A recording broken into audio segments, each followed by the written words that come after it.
నమస్తే అండి. Welcome to సనాతన స్టోరీస్. ఈ దసరా సందర్భంగా మనము అమ్మవారి అవతారాల గురించి డీటెయిల్డ్‌గా తెలుసుకుంటున్నాము. ఈ వీడియోలో అన్నపూర్ణాదేవి అవతారం గురించి తెలుపబోతున్నాను. చంద్రఘంట లేదా అన్నపూర్ణాదేవి అని పిలువబడే ఈ అవతారం దుర్గామాత మూడవ అవతారం. శిరస్సున అర్ధచంద్రుడిని గంట రూపంలో ధరించింది. అందువలనే ఆమెకి ఈ నామధేయం కలిగింది. సింహవాహిని అయిన ఈమె బంగారు దేహఛాయ కలిగి 10 హస్తాలతో ఉంటుంది. ఈమె 10 హస్తాలలో శంఖ, ఖడ్గ, గద, కమండలము, విల్లు, కమలం మొదలైనవి కలిగి చూడటానికి ఎంతో మనోహరంగా ఉంటుంది.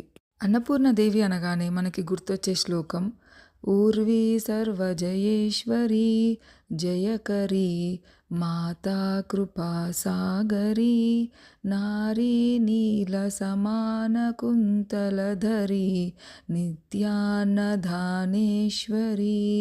సాక్షాత్ మోక్షకరీ సదాశుభకరీ కాశీపురాధీశ్వరీ భిక్షాం దేహి కృపావలంబనకరీ మాతా అన్నపూర్ణేశ్వరీ.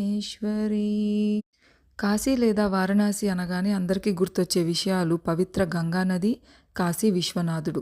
వీటితో పాటు అతి ముఖ్యమైన మరో ప్రదేశం కూడా అక్కడ ఉంటుంది. అదే కాశీ అన్నపూర్ణ ఆలయం. అక్కడ ప్రజలు ఎప్పుడూ ఆకలితో అలమటించరు. అందరికీ అన్నం పెట్టే అమ్మగా అన్నపూర్ణను భక్తులు కొలుస్తారు. పరమశివుని సతీమణి పార్వతీదేవి అన్నపూర్ణ రూపంలో ఇక్కడ పూజలు అందుకుంటున్నారు. ఈ భూమిపై మానవులు బ్రతకడానికి తిండి, నీరు ఎంత ముఖ్యమైనవో మనకు తెలుసు. కాశీలో అందరి దాహాన్ని గంగమ్మ తీరిస్తే ఆకలిని అన్నపూర్ణమ్మ తీరుస్తుంది. ప్రజలకు ఇక్కడ ఎప్పుడూ సమృద్ధిగా ఆహారం దొరుకుతుంది. మరి ఆ కథ ఏంటో తెలుసుకుందాం ఇప్పుడు.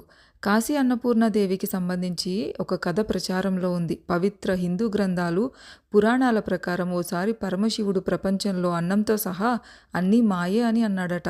భక్తుల ఆకలిని తీర్చే అమ్మ అయిన పార్వతీదేవికి శివుని మాటలు నచ్చక కాశీ విడిచి కనిపించకుండా వెళ్ళిపోతుంది. దాంతో ఆహారం దొరకక ప్రజలు అలమటించడం ప్రారంభమవుతుంది. ప్రజల కష్టాలను చూడలేని అమ్మవారు తిరిగి వచ్చి అందరి ఆకలిని తీరుస్తుందట. చివరికి ఆహారం యొక్క ప్రాముఖ్యతను గుర్తించిన శివుడు తన మాటలను వెనక్కి తీసుకొని భిక్షపాత్రను పట్టుకొని పార్వతీదేవి వద్దకు వెళ్ళి ఆహారాన్ని అడిగినట్లు చెబుతారు. అప్పటి నుండి పార్వతీదేవి అన్నపూర్ణగా కాశీలో నేటికి భక్తుల ఆకలిని తీరుస్తూనే ఉందని నమ్ముతారు.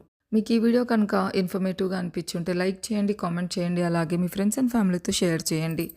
సర్వే జన సుఖినో భవంతు. అలాగే సనాతన స్టోరీస్ని సబ్స్క్రైబ్ చేసుకోవడం మర్చిపోకండి. మరిన్ని వీడియోస్ మిస్ అవ్వకుండా చూసేయండి.